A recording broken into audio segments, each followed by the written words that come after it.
कल्पना कीजिए, एक बहुत बड़े फैक्ट्री फ्लोर पर करोड़ों रुपए का एक विशालकाय इंडस्ट्रियल रोबोट कार का दरवाजा वेल्ड कर रहा है।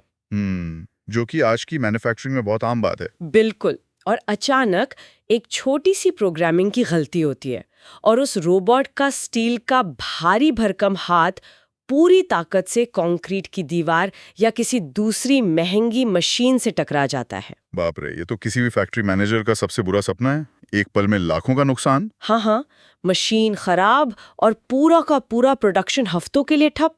लेकिन सोचिए, अगर इस पूरी दुर्घटना को असल दुनिया में होने से पहले ही मतलब एक सुरक्षित कंप्यूटर स्क्रीन पर देख लिया जाए और उसे होने से रोक दिया जाए। असल में यही वो चीज है जो आज की इंडस्ट्री को पूरी तरह से बदल रही है। सही कहा। तो इसी दिलचस्प तकनीक पर आज हम फोकस कर रहे हैं। आज 18 मार्च 2026 है और द डीप डाइव ने इस गहन चर्चा के लिए हम एक बहुत ही विस्तृत दस्तावेज का विश्लेषण कर रहे हैं।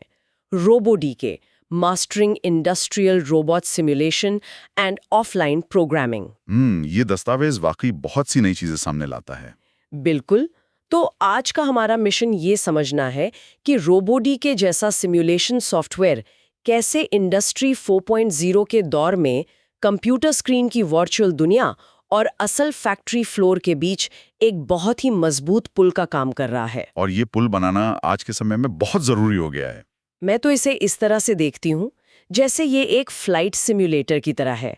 मतलब पायलट असली प्लेन उड़ाने से पहले सिम्युलेटर में प्रैक्टिस करते हैं ना, बस ये सिम्युलेटर उन विशालकाय इंडस्ट्रियल रोबोट्स के लिए है। वाकई ये फ्लाइट सिम्युलेटर वाली एनालॉजी बहुत सटीक है। जब हम इंडस्ट्रियल मैन्युफैक्चरिंग की बात करते हैं तो वहाँ दांव पर लगा पैसा और समय बहुत बड़ा होता है। हाँ, कोई भी गलती बहुत भारी पड़ सकती है। एकदम सही। और ये दस्तावेज साफ करता है कि रोबोटिक कोई साधारण 3D गेम या सिर्फ विजुअलाइजेशन टूल नहीं है। ये डेवलपमेंट के समय और लागत को कम करने का एक क्रांतिकारी तरीका है। मतलब ये सिर्फ चीजों को सुंदर दिखाने के लिए नहीं है, बल्कि इसके पीछे बहुत सारा डेटा और गणित है। बिल्कुल। पुरानी व्यवस्थाओं को देखिए। किसी भी नए काम को शुरू करने का मतलब था बहुत सारा ट्रायल एंड एरर। मतलब मशीन पे काम शुरू करो, गलती हो तो फिर सुधारो, जो कि बहुत रिस्की है। हाँ, लेकिन अब इस सॉफ्टवेयर से जोखिम को शून्य पर लाने की कोशिश की जा रही है। मशीनों के साथ इंटरैक्शन का तरीका ही बदल गया है। अच्छा, यहाँ ये समझना बहुत ज़रूरी हो जाता है कि इसकी असली अहमियत क्या है। इसके लिए हमें इंडस्ट्री 4.0 के बारे में बात करनी होगी। अक्सर लोग सोचते हैं कि इंडस्ट्री 4.0 का मतलब सिर्फ मशीनों में इंटरनेट लगा देना है। वो तो इसका सिर्फ एक बहुत छोटा सा हिस्सा है। वही तो। अब इस गहराई में जाएं तो ऐसा लगता है कि ये पूरी तरह से एक प्रिडिक्टिव यानी भविष्यवाणी करने वाले मॉडल पर आधारित है। पहले फैसले अंदाजे से लिए जाते थे। हाँ, या फिर पुरानी गलतियों से सीखकर। बिल्कुल। पर आज हर चीज डेटा पर निर्भर है।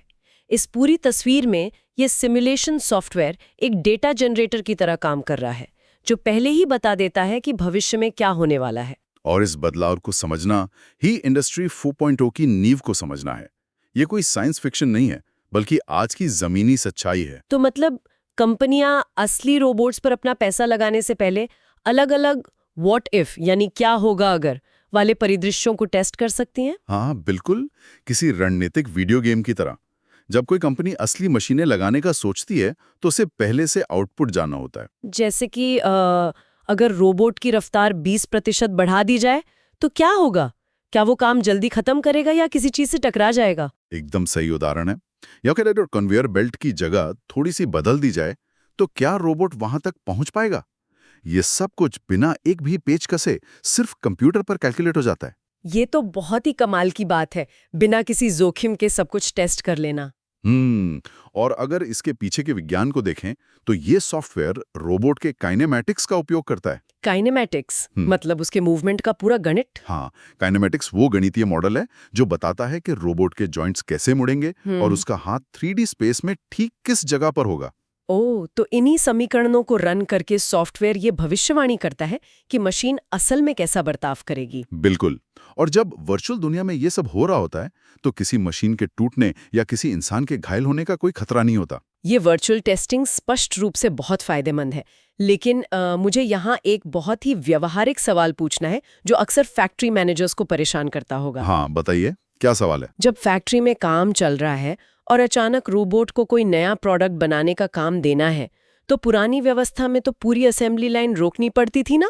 बिल्कुल। और वो बहुत ही लंबा और उबाऊ काम होता था। एक इंजीनियर हाथ में टीच पेंडेंट नाम का रिमोट लेकर रोबोट के पिंजरे के अंदर जाता था। हाँ, मैंने इसके बारे में पढ़ा है। वो मशीन को थोड़ा थोड़ा खिसकाकर नया रास्ता सिखाता था। इसमें तो घंटों या दिन भी लग जाते होंगे। और तब तक फैक्ट्री का उत्पादन पूरी तरह ठप रहता था। ये एक बहुत बड़ा नुकसान था। तो क्या रोबोटिके इस भारी नुकसान से बचने का कोई ठोस उपाय देता है? जी हाँ, और इसी समाधान को ऑफलाइन प्रोग्रामिंग यानी OLP कहते हैं। ये रोबोटिके की सबसे बड़ी ताकत है। ऑफलाइन प्रोग्रामिंग मतलब काम को ऑनलाइन या लाइव मशीन से हटा लेना। बिल्कुल सही पकड़े हैं। इसका सिद्धांत यही है कि प्रोग्रामिंग के काम को प्रोडक्शन से पूरी तरह अलग कर दिया जाए। असली रोबोट अपना मौजूदा काम करता रहता है। अच्छा, तो मतलब बैकग्राउंड में इंजीनियर सॉफ्टवेयर के अंदर नए काम की कोडिंग कर रहा होता है। हाँ, तो मशीन का जो डाउन टाइम है यानी बंद रहने का समय वो लगभग 0 हो जाता है। ये तो बहुत ही लॉजिकल है। नए प्रोग्राम को बनाने के लिए असली रोबोट की कोई जरूरत ही नहीं है। हाँ। लेकिन इसके लिए सॉफ्टवेयर के अंदर जो रोबोट सेल बनाया जाता है वो बहुत सटीक होना चाहिए ना। एकदम सटीक। वो उस खास फैक्ट्री का एक डिजिटल क्लोन होता है। मतलब रोबोट का मॉडल, सेफ्टी फेंसिंग, टूल, सब कुछ मिलीमीटर की सटीकता के साथ वर्चुअली मौजूद होना चाहिए। हाँ, और सिर्फ आकार ही नहीं, उनके गुणधर्मों को भी परिभाषित किया जाता है। सिमुलेशन के अंदर रीचेबिलिटी चेक की जाती है। रीचेबिलिटी यानी रोबोट का हाथ वहां तक पहुंच पा रहा है या नहीं। बिल्कुल। अगर कहीं पहुंचने में दिक्कत है तो इंजीनियर वर्चुअल स्पेस में ही रोबोट के बेस को थोड़ा खिसका कर देख सकता है, बिना असल में भारी मशीन को हिलाए। ये तो बहुत समय बचाता होगा। लेकिन यहाँ मुझे एक और जटिलता नजर आ रही है। कैसी जटिलता? देखिए, दुनिया में अलग अलग कंपनियों के ढेरों रोबोट्स हैं।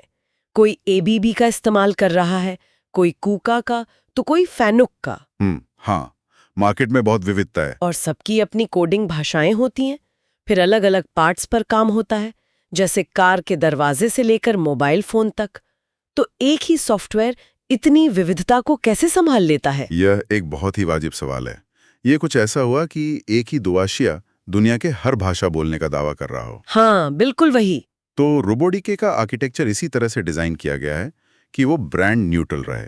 इसके पास ABB, कूका, फैनुक जैसे ढेरों ब्रांड्स के हजारों मॉडल्स की लाइब्रेरी है। ओ, तो हर रोबोट का डेटा पहले से सॉफ्टवेयर में फीड होता है। जी, और जब कोई विशेष ब्रांड चुना जाता है तो सॉफ्टवेयर खुद ही अपनी गणनाओं को उसके अनुसार ढाल लेता है। और जहां तक अलग-अलग पार्ट्स की बात है, वहां CAD इंटीग्रेशन काम आता है। CAD इंटीग्रेशन मतलब जो कंप्यूटर एडेड डिजाइन होते हैं। बिल्कुल। डिजाइन टीम और रोबोटिक्स टीम के बीच की जो दीवार थी वो अब टूट रही है। मतलब अगर डिजाइनर ने कोई 3D मॉडल बनाया है, जैसे STP या IGS फाइल में, तो उसे सीधे रोबोटिके में इंपोर्ट कर सकते? हाँ, पूरी की पूरी फाइल सीधे आ जाती है। तो इसका फायदा ये हुआ कि इंजीनियर को रोबोट का रास्ता मैन्युअली नहीं बताना पड़ता। एकदम सही। वो 3D मॉडल के एक किनारे पर यानी एज पर क्लिक कर सकता है और सॉफ्टवेयर खुद समझ जाता है कि रोबोट को इस किनारे के साथ साथ कैसे चलना है। वाकई ये तो बहुत ही एडवांस्ड है। और सबसे बड़ी बात, सॉफ्टवेयर ये भी ध्यान रखता है कि काम करते समय टूल का एंगल हमेशा सतह के परपेंडिकुलर रहे। ओ, जो कि किसी इंसान के लिए मैन्युअली करना लगभग असंभव है, खासकर अगर सतह घुमावदार हो। बिल्कुल। इससे जो काम हफ्तों में होता था वो कुछ घंटों में सिमट जाता है। ये निश्चित रूप से काम को बहुत तेज बनाता है। लेकिन मुझे यहाँ एक डर लग रहा है। जब रोबोट इतनी तेजी से और जटिल रास्तों पर घूम रहा हो तो टकराव का खतरा तो हमेशा रहेगा ना? कोलिजन का खतरा तो रहता ही है। हाँ, अगर वर्चुअल स्पेस में टूल का एंगल थोड़ा भी गलत हो गया और रोबोट किसी मशीन से टकरा गया तो क्या होगा? इस तरह के हादसों को रोकने के लिए कॉलिजन डिटेक्शन एल्गोरिदम काम करता है। सिमुलेशन चलाते समय ये एल्गोरिदम हर एक मिलीसेकंड को ट्रैक करता है। अच्छा, ये काम कैसे करता है? गणितीय रूप से सॉफ्टवेयर हर वस्तु के चारों ओर एक अदृश्य बाउंडिंग बॉक्स बना देता है। बाउंडिंग बॉक्स मतलब एक तरह का सुरक्षा घेरा? हाँ, बिल्कुल। और जब रोबोट चलता है तो सॉफ्टवेयर लगातार गणना करता है कि क्या रोबोट का बाउंडिंग बॉक्स किसी दूसरी चीज के बॉक्स को काट रहा है। तो मतलब टकराने से पहले ही स्क्रीन पर अलर्ट आ जाता है? बिल्कुल। सॉफ्टवेयर उस हिस्से को लाल रंग में हाईलाइट कर देगा और प्रक्रिया वहीं रोक देगा। ये तो बहुत ही शानदार है। मतलब सारे क्रैश केवल कंप्यूटर स्क्रीन पर होते हैं। हाँ, असली दुनिया में कोई तबाही नहीं। और उन्हें सुधारने में कोई अतिरिक्त खर्च भी नहीं आता। आप बिना डर के गलतियां कर सकते हैं। लेकिन एक बार जब वर्चुअल दुनिया में सब कुछ परफेक्ट हो गया, कोई टकराव नहीं है, तो उस प्रोग्राम को असली रोबोट के दिमाग तक कैसे पहुंचाया जाता है? हाँ, स्क्रीन से जमीन पर उतारने के लिए पोस्ट प्रोसेसर्स का इस्तेमाल होता है। ये समझना बहुत जरूरी है। पोस्ट प्रोसेसर, अगर इसे आसान भाषा में समझे तो क्या ये एक ट्रांसलेटर की तरह काम करता है? काफी हद तक हाँ। सिमुलेशन को तो सिर्फ इतना पता है कि 3D स्पेस में टूल को XYZ कोऑर्डिनेट पर जाना है। लेकिन असली रोबोट में तो मोटरें होती हैं जो अलग-अलग डिग्री पर घूमती हैं। बिल्कुल सही। तो पोस्ट प्रोसेसर का काम है उन XYZ कोऑर्डिनेट्स को उस खास रोबोट की भाषा में बदलना और बताना कि किस मोटर को कितना घूमना है। ये तो बिल्कुल वैसा ही है जैसे हम लैपटॉप पर कोई डॉक्यूमेंट टाइप करते हैं और फिर प्रिंटर के लिए प्रिंट कमांड देते हैं। क्या बेहतरीन एनालॉजी दी है आपने। बिल्कुल ऐसा ही है। सॉफ्टवेयर खुद ही उस प्रिंटर के, मेरा मतलब है रोबोट के ड्राइवर का इस्तेमाल करके निर्देश भेज देता है। और हर ब्रांड का अपना अलग कंट्रोलर और भाषा होती होगी। हाँ, जैसे ABB के लिए रैपिड भाषा है और कूका के लिए KRL। पोस्ट प्रोसेसर जेनरिक रास्ते को लेता है और उसे मशीन की विशिष्ट कोड लाइनों में बदल देता है, फिर उसे रोबोट में अपलोड कर दिया जाता है। ये सब सुनकर तो लगता है कि ये एक जादुई छड़ी है, लेकिन मुझे यहाँ एक बहुत ही जरूरी पुशबैक देना है। हाँ बिल्कुल, क्या डाउट है आपको? देखिए, सिद्धांत में तो ये सब बहुत सटीक लगता है। सॉफ्टवेयर 100% परफेक्ट हो सकता है, लेकिन असली दुनिया की मशीनें परफेक्ट नहीं होती। आप भौतिक दुनिया की कमियों की बात कर रही हैं। बिल्कुल। असल दुनिया में फ्रिक्शन होता है। तापमान बदलने से धातु सिकुड़ती या फैलती है, मशीनें समय के साथ घिसती हैं, और तो और फैक्ट्री का फर्श भी एकदम समतल नहीं होता। यह एक बहुत ही गहरी और व्यावहारिक चिंता है।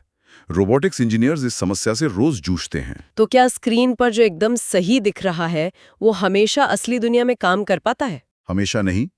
वर्चुअल दुनिया का आदर्श वातावरण और असली दुनिया की कमियों के बीच हमेशा एक फासला होता है, और इस फासले को पाटने के लिए कैलिब्रेशन का इस्तेमाल किया जाता है। कैलिब्रेशन, इसमें वास्तव में क्या होता है?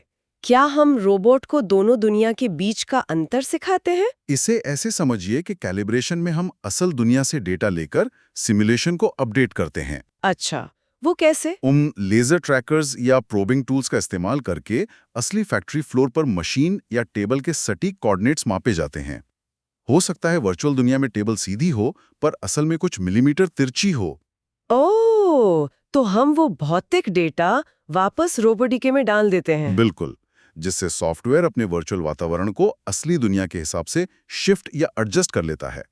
एक बार ये हो जाए तो प्रोग्राम असली दुनिया में भी सटीक काम करता है। मतलब सिर्फ सॉफ्टवेयर पर निर्भर रहना काफी नहीं है, हमें भौतिक नियमों का सम्मान करना ही पड़ेगा। बिल्कुल, सॉफ्टवेयर गुरुत्वाकर्षण को नजरअंदाज नहीं कर सकता। हाँ, अगर रोबोट की पेलोड कैपेसिटी सिर्फ 50 किलो है, तो कोई भी कोड उसे 100 किलो का पुर्जा उठाने पर मजबूर नहीं कर सकता। एकदम सही। या अगर उसे बहुत तेज चलाया जाए तो मोटरें ओवरहीट हो सकती हैं। एक अच्छे सिमुलेशन को इन भौतिक सीमाओं को हमेशा याद रखना पड़ता है। और यही एक सफल ऑफलाइन प्रोग्रामिंग की असली पहचान है, सॉफ्टवेयर और हार्डवेयर का सही संतुलन। लेकिन मुझे ये बताइए कि आज के उद्योगों में इसका असल में कहाँ इस्तेमाल हो रहा है? ये सिर्फ किताबी बातें नहीं है।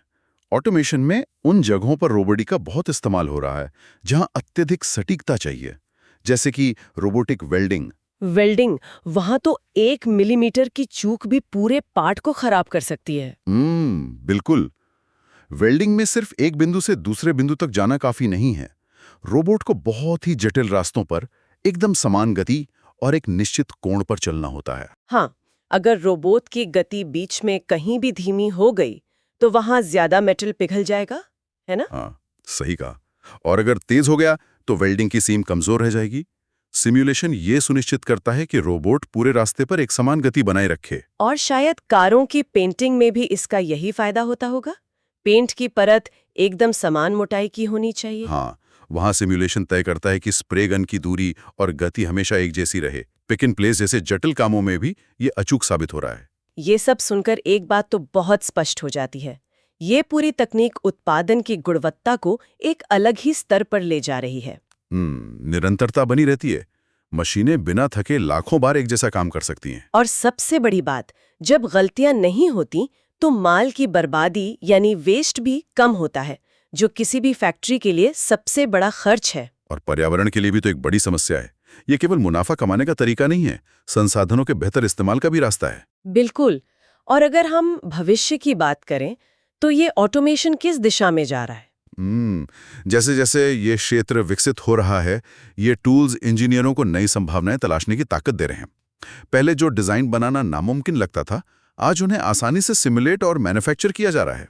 तो ये औद्योगिक रोबोटिक्स को एक बहुत ही कुशल और रोमांचक दिशा की ओर ले जा रहा है। आज की चर्चा से ये साफ हो गया कि कैसे कुछ पिक्सल्स असली दुनिया की भारी भरकम मशीनों को नियंत्रित कर रहे हैं। ये मैन्युफैक्चरिंग के सोचने के तरीके में एक बहुत बड़ा पैराडाइम शिफ्ट है। बिल्कुल है।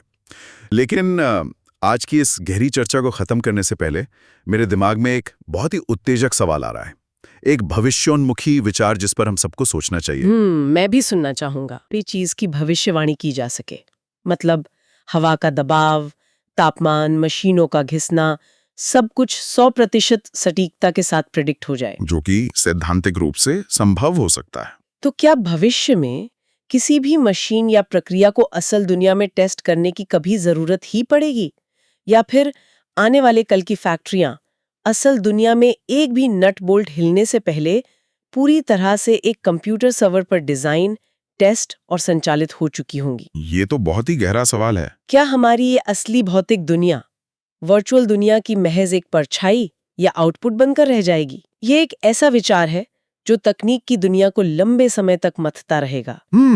सोचने पर मजबूर करने वाला विचार है। बिल्कुल। और इसी रोमांचक सवाल के साथ आज की इस ज्ञानवर्धक चर्चा को हम यहीं विराम देते हैं। सोचने का ये सिलसिला आगे भी जारी रहना चाहिए।